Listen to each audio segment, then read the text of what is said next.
All of your news, one spot, the exclusive.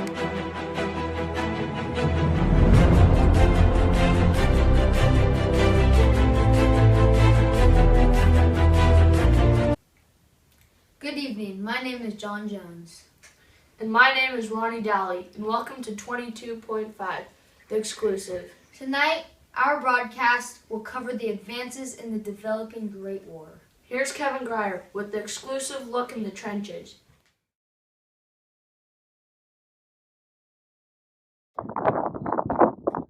Thanks, Ronnie. As you can tell, we're body deep in this trench right now. Trenches during World War I averaged being about 6 feet tall and 4 feet wide. They were built in a zigzag formation for miles up at a time. I'm only going to be in this trench for a couple moments, but in actual real life, soldiers can be in here for months, crammed with other soldiers. Back to you.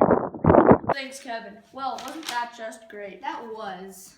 Now let's take a look into the chemical warfare, such as mustard gas and chlorine. Well, they have started developing these gases, and they're heavier in the air, so they sink down into the trenches, and they cause blindness, choking, and death. During World War I, a main form of weaponry used was gas. Two main forms of this gas was mustard and chlorine. Chlorine is a liquid until it is released. As soon as it is released, it is turned into a gas. Sulfur mustard, also known as mustard gas, infiltrates the trenches because it is denser than As soon as it reaches the soldiers, it burns their skin, eyes, and respiratory, causing fatality or serious catastrophic injuries. During the span of World War I, it caused over 90,000 deaths and over 1.3 million injuries. Back to you, Ronald. This just in, it appears we just received an active feed from a live trench.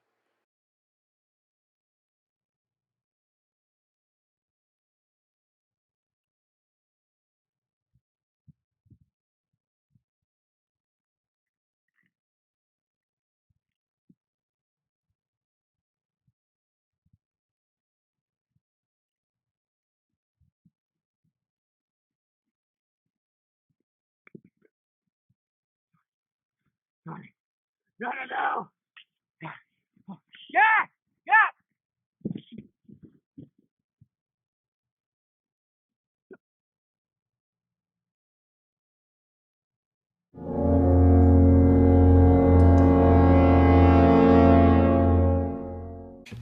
Thank you, Kevin. That was great. Now for our second to last topic, tanks. They were one of the most lethal weapons in the Great War. Let's throw it over to Chaz for an inside exclusive scoop on tanks. Hi, I'm Chaz Michaels, the tank specialist.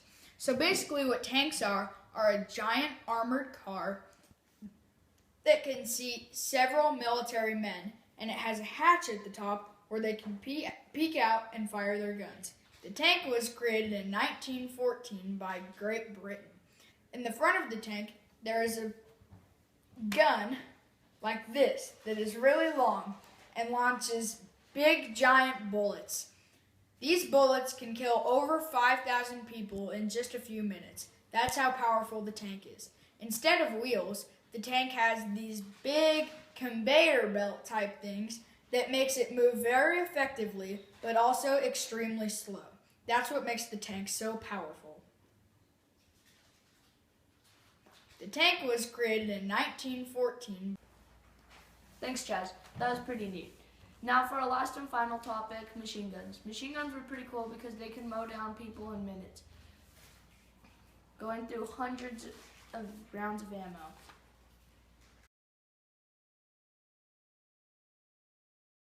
Thank you, Ron. Isaiah Smith here, specializing on the machine gun. It was first invented by Hiram Maxim in the late 1800s, but it ended up being used later and rejected by the British military. It weighed 65 to 130 pounds without anything added in. Because it was originally made bulky, it took 4 to 6 operators to use. with one even having to cool it down. Originally, it could fire 400 to 600 rounds a minute, which was very insane. Later, it could fire upwards at 800 rounds a minute, and it was much lighter. It was the first gun to shoot more than one bullet at a time also. When Germany got their hands on it, it quickly spread. And it was unlike any weapon anyone had ever seen before. It also killed millions of people just in World War I, which ended up being over 85% of the deaths caused by the machine gun. Back to you, Ron. Well, that concludes our newscast for tonight.